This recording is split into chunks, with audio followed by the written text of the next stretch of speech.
કરજણનગરના વલી નગરીમાં મહિલાના મોતનું રહસ્ય ગણતરીના દિવસોમાં ઉકેલાયું. પોલીસે ખુલાસો કર્યો કે પ્રેમીએ જ પ્રેમિકાની હત્યા કરી. નમસ્કાર, હું સુનિલ પટેલ. જુઓ સમાચાર વિગતે. કરજણનગરની ચકચારી ઘટના. કરજણ જૂના બજાર વિસ્તારમાં આવેલી વલી નગરીમાં 18 એપ્રિલે એક મહિલાની ગળે ટૂંપો આપીને હત્યાની ઘટના બની હતી. ઘટનાની ફરિયાદ નોંધાતા કરજણ પોલીસે ઝીણવટભરી તપાસ શરૂ કરી. પોલીસે વિવિધ ટીમો બનાવી એલસીબી અને એસઓજીની મદદ લઈ કરજણ અને આસપાસના વિસ્તારોના સીસીટીવી ફૂટેજ તપાસ્યા. આ ઉપરાંત મોબાઈલ સર્વેલન્સ અને 100થી વધુ સીસીટીવી ફૂટેજની તપાસ હાથ ધરી હતી. મૃતક મહિલાના મોબાઈલ કોલ ડેટાના આધારે શંકાસ્પદ નંબરની કોલ ડિટેલ મેળવી, જેનાથી આખી ઘટનાનો પર્દાફાશ થયો. પોલીસે હત્યામાં સંડોવાયેલા 2 આરોપીઓની બિહારથી ધરપકડ કરી. પ્રાથમિક પૂછપરછમાં જાણવા મળ્યું કે મૃતક મહિલા અફસાના બાનુ ઉત્તર પ્રદેશના મેરાજ અલી સાથે પ્રેમ સંબંધ હતો. અફસાના તેને બ્લેકમેલ કરતી હતી અને વિડીયો તેની પત્નીને બતાવવાની ધમકી આપતી હતી. આથી મેરાજે તેના મિત્ર વિશાલ સાથે મળીને અફસાનાને મળવા કરજણ આવ્યો. અફસાનાએ તેને વલી નગરીમાં પોતાના ઘરે બોલાવ્યો. ત્યાં મોબાઈલ રેકોર્ડિંગ અને વિડીયો ડિલીટ કરવાને લઈ ઝઘડો થયો. ઝઘડો થતાં ગુસ્સે ભરાયેલા મેરાજે દુપટ્ટાથી અફસાનાની હત્યા કરી અને બંને આરોપીઓ ફરાર થઈ ગયા. પોલીસે બંનેની બિહારથી ધરપકડ કરી આગળની કાર્યવાહી શરૂ કરી છે. આ ચોંકાવનારી ઘટનામાં પ્રેમીએ જ પ્રેમિકાની હત્યા કરી મોતને ઘાટ ઉતાર્યાની પ્રકાશમાં આવતા ચકચાર મચી જવા પામી છે.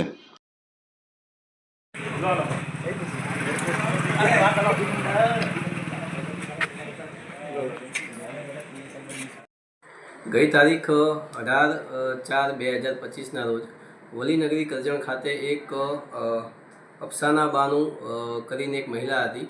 એનું સાંજના ટાઈમે મર્ડર થયું બાબતની હકીકત એના પતિ દ્વારા આપવામાં આવેલ. તાત્કાલિક બનાવની જાણ થતાં ટીમ સાથે અમે ત્યાં પહોંચી ગયેલ. ત્યારે જોવા મળેલ કે એના ઘરના વચ્ચેના રૂમમાં મહિલાની ગળે ટૂંપો ખાયેલ હાલતમાં લાશ મળી આવેલ.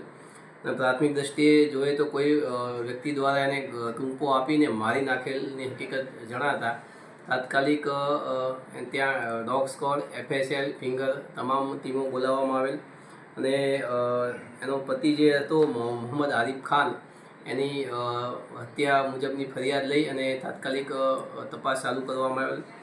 ગુનાની ગંભીરતા જોતાં જિલ્લા કક્ષાની એલસીબી અને એસઓજીની ટીમો પણ આ તપાસમાં જોડાયેલ અને ધીરે ધીરે બાતમીદારો તથા સીસીટીવી સર્વેલન્સ અને બધું ચેક કરવામાં આવેલ.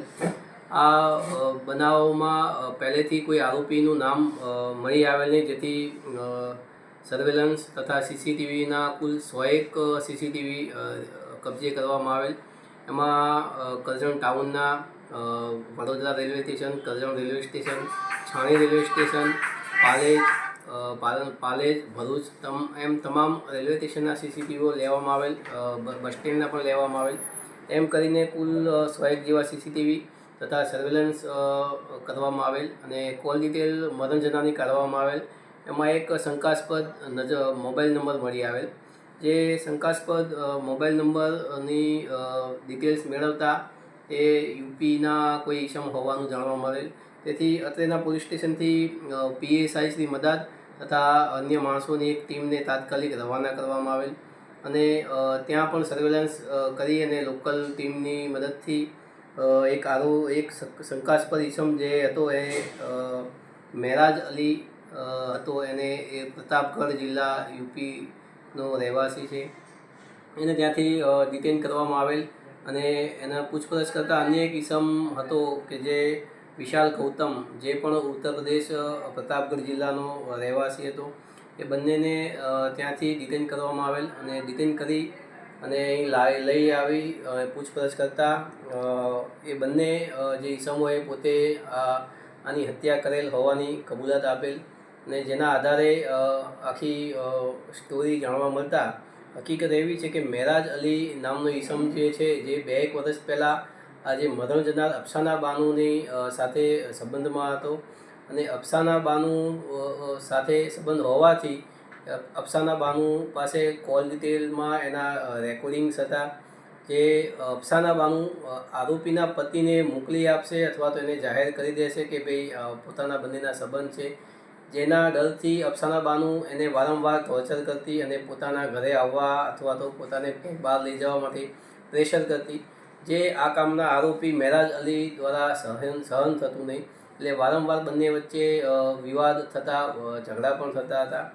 એટલે ગત 18 તારીખના રોજ મેરાજ અલીને મરણ જનાર અફસાના દ્વારા અહીં બોલાવવામાં આવેલ અને બોલાવવામાં આવી આરોપી તથા એનો જો સહ આરોપી હતો એ બંને આખો દિવસ મરણ જનારના ઘરે રહેલા છે, ત્યાં આખો દિવસ જમ્યા.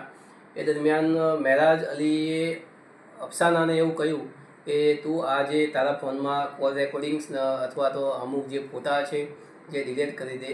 એ બાબતમાં બંને વચ્ચે બબાલ થઈ, ઝપાઝપી થઈ ને આખરે આરોપી મેરાજ અલી તથા એના સાથે આવેલ ઈસમ દ્વારા આ બેનનો ગળે ટૂંપો મારી અને હત્યા કરી. એ લોકો બાય રોડ અહીંથી વડોદરા અને ત્યાંથી બાય ટ્રેન યુપી અને હરિયાણા ખાતે જતા રહેલ અને પછી પાછળથી ટીમ દ્વારા આ બંને ઈસમોને આજે કરજણ ખાતે લાવવામાં આવેલ છે. એમને એરેસ્ટ કરી આગળની કાર્યવાહી ચાલુ છે.